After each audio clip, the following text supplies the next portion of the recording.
Okay, hello and welcome back to my Project Euler series in Python. So this is problem 10, summation of primes.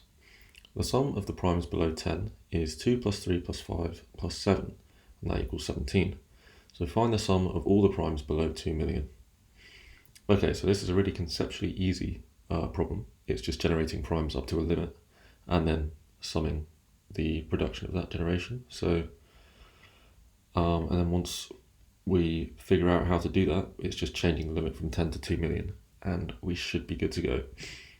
So we've already done a few problems where we generated primes. Problem 7, for example, we go through and we wanted to find the nth prime. So in this case, problem 7 was the 10,001st prime. And that was great, but we didn't use anything too crazy. We went through every single possible number. We optimized it towards the end, but we went through every possible number and we checked if there were any factors that would divide it. And if we got all the way to the square root and realized that nothing divided it, then that means that there would be no factors and therefore the number was prime. But that was quite expensive. Like, to generate those primes was relatively expensive to do every factor up front every time for every number. So I have discussed the methodology of using the sieve of Eratosthenes in previous problems. And so a quick example of this, if we just list out the numbers, let's do 20 just to get a real feel for how this works. But I did explain this for one of the other problems. So you start with 2. I mean, you can start with 0 and 1, but they, for the rest of the logic, these don't really come into play. So we just take the existing knowledge that 0 and 1 are not prime, and go from there. Okay, writing this cross is causing a little bit of an issue, but we'll go with it. So we start with 2 in the list, and we say, is 2 prime? And the way the sieve of Eratosthenes works is every number is prime until we say that it's not. So once we get to a number, if we haven't already said it's not prime, then that means it's prime. And because 2 is the first number we get to, we haven't crossed anything out yet, other than this prerequisite here. So we can assume that 2 is prime. So then what we do with that is we remove every multiple of 2 from the remaining numbers in the list up to the limit that we want. So okay, the question originally says up to 10. I'm going up to 20 to prove a point, just to really show how it works. So if we start with 2, we cross out 4, we can cross out 6, we can cross out 8, we can cross out 10, we can cross out 12, we can cross out 14, we can cross out 16, 18, and 20. Okay, so once we've reached the limit, we then just move on to the next number. Is the next number prime? Well, we haven't crossed it out, so yes. And then we move all of the multiples of 3. So that's 6, it's already crossed out, 9, 12, it's already crossed out, 15, 18 is already crossed out, etc. Okay, so then we move to the next number. 4, is it prime? We've already said that it's not prime, so we just skip 4. 5 is, it hasn't been crossed out yet, so that is prime. We go about the business the same way. It's already been crossed out for 10, 15, and 20 via 2 and 3, so we don't have any more active crossing out to do there. So we move on. 6 has already been crossed out, so we move to 7. 7's prime. So you can see how this is taking effect, and we go through and we slowly build up the list. So 11's 3, 13's 3, so and 17 and 19. So we only needed to go up to like 5 really, before every non-prime was crossed out. Just double checking I haven't made a mistake there, but yeah. So I'm pretty sure that these are all the primes. So what would happen is we'd go all the way up to, I think, the square root. Maybe we go all the way up to n, to double check what we do there. And once we've gone all the way up, we can see that the remaining list of non-crossed out values is our list of primes. So how can we write this in code? So what do we need to start with? let's get rid of the hello world. Let's say, okay, so we're going to need to generate this grid, okay, because we're going to try and do the sieve Eratosthenes method here. So we're going to need to generate some kind of list of numbers, and I think the way of doing it is if you have a list of Boolean values. A Boolean is either true or false. So if we set a list of size n, then that's going to give us n spaces in the list, and if it's a Boolean list, then we can just say we can put true in there if it's prime, and we can put false in there if it's not prime. And then we can go through and count each position in the list, which would represent the number that it refers to. So the 0th position in the list corresponds to 0, 1 respectively, etc., etc. So hopefully that makes sense, and if we assign everything to true, then everything is prime until proven not prime, except for 0 and 1. And then once we've gone through the whole sieve process, we can say what is left in the list as true is our list of primes. Okay, so let's try and do that. We can start with a list comprehension. So primes, or I guess possible primes, but I guess every number is possibly a prime. I don't know, let's just call it primes. Primes is equal to true. I'm going to do a list comprehension. So we're going to put the true value in there for I in range n, or however high we want to go up to, so in this case 10. So let's see what that gives us. I'm just going to comment this out in case we want to refer to it later. Okay, so let's just print primes. It should just give us a list of 10 true values. Yeah, okay. Nice, so list comprehension still works. Okay, now we can figure out how to implement the sieve. So we need to start with a counter and basically say, well, we need to start with 2 as our original prime. So in fact, we can already set primes 0 equals false, and we can duplicate that line and do the same thing for 1. So we've already taken care of this prerequisite. Now what we can do is say, if we start with 2 as our index, so p equals 2, then we can loop through the list, and we can basically just say is p prime, so if primes at p, well, it's going to be a Boolean value, so I mean equals true here is a bit redundant, and PyCharm knows that and tells me, well, if it's equal to true, we can just use the value in the array. So if it's prime, then we can update all the values.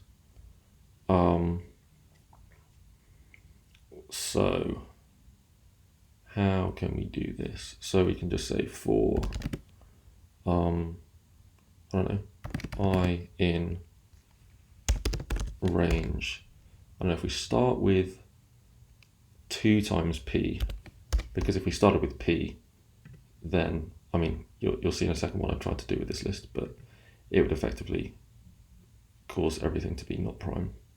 So if we start with 2 times p as the next multiple of p there, so we start with 4 in this case, then, and we go all the way up to n, then, well, in this case, 10. And maybe I should just create this n value up here, it'll be easier if we need to swap it in the future. N, and if we go in steps of p, so if we go for every 2 is what we want to do, and then we want to set this primes I equal to false. I don't know why I keep double equals. Sorry, we need to go on. So what this is going to do is it's going to go through all the p's Oh, well, it's not at the moment. It's just going to go with p equals 2.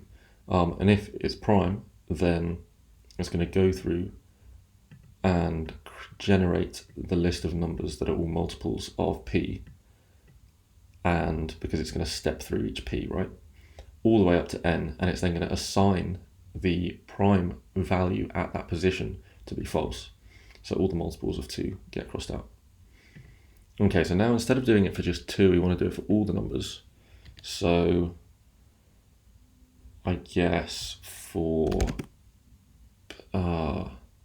p in range n,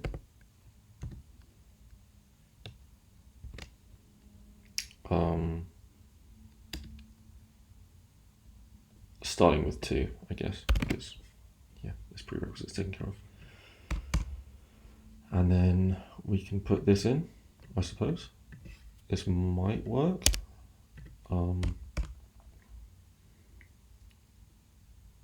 Let's have a look and see then. I guess it should work. Let's see. Okay, so 0 and 1 are false, 2 is prime, 3 is prime, 4 is not prime, 5 is prime, 6 is not prime, 7 is prime, 8 is not prime, and 9 is not prime. So I'm kind of looks like that worked, you know. I'm pretty happy that that worked straight out of the box. Let's see now if we can figure out what numbers those actually are, because reading a Boolean array is going to get quite complicated as that list gets large. So if we then do for I in range n, if primes I, well, is equal to true, but that's the same as just saying if primes I, then we can print I. Okay, I guess that should run. Okay, sweet. So let's see if we extrapolate this to 20, if that's going to work as our example does. So 2, 3, 5, 7, 11. I mean, I know what the primes are, but yeah, this works. Okay, so we have our sieve of Eratosthenes. Nice. So that can generate primes up to a limit n that we specify at the top, and it works. That's pretty ideal. So now find the sum of all the primes below 2 million. Okay, sweet. So now we just need to change this. Instead of 20, it's 2, 1, 2, 3, 4, 5, 6, 2 million. And then instead of printing it, we can add it to some kind of total. So if we do total equals 0, just instantiate the value and then do total plus equals I. And then we can print total underneath. Let's just quickly do it with 10, just to verify it gives us 17, which is, I always like to double check my examples are correct. So hopefully if that's correct, we can extrapolate it out, and it should work if we've gotten all the corner cases and all the full amount of the logic there. Alright, that took a little bit of a pause, so I'm not thrilled about it, but I guess that's because we have this kind of nested for loop, but I guess that's just how the sieve works, right? So there's not much we can do about that. I don't know, maybe there is. But this is the answer. Let's see if we can actually read this number. That's 142,913,828,922. Okay, let's sign in. And we've got 24,757. Summation of primes. And I'm thinking that's looking the same. Yeah, okay, sweet. So that worked. That's our answer. We did it correctly. So let's have a quick look at this code and see if we can make it look any neater. So we go for p in range 2 to n. Do we need to go all the way up to n? I guess not, because I guess we only need to go up to like the square root. I guess that's why the example with 20 works so well, is because any multiple all the way up to the square root is going to include all potential multiples. Because, so say you've got 20 as your example, how do we cross 16 out? Well, or how do we cross 18 out? Well, we didn't get all the way up to 18 and then cross it out, because that's not how the sieve works. If we'd gotten all the way up to 18 and hadn't crossed it out yet, it would have been prime. So we use this opposing factor to scale up and cross it out, which basically means if we go up to the square root inclusively, then we should be able to include all factors that could mean a number isn't prime up to that limit. So let's see if that works the same for our example. I'm just going to print I as we go just to double check. Swap this back to 20. Okay, that seems to have worked nicely, and it prints the total as well. Okay, so let's see if, oh god, I don't know how many zeros that was. Let's see if that works for the actual problem. 1, 2, 3, 4, 5, 6. Okay, let's see if it does it any faster. Still a slight pause. I'm not sure if there's some kind of list comprehension we can do with this, maybe similar to the first problem. I'm not sure if that's going to make it any faster, but might make this last bit neater. So if we print, it's just a sum, right? So if we just sum the list of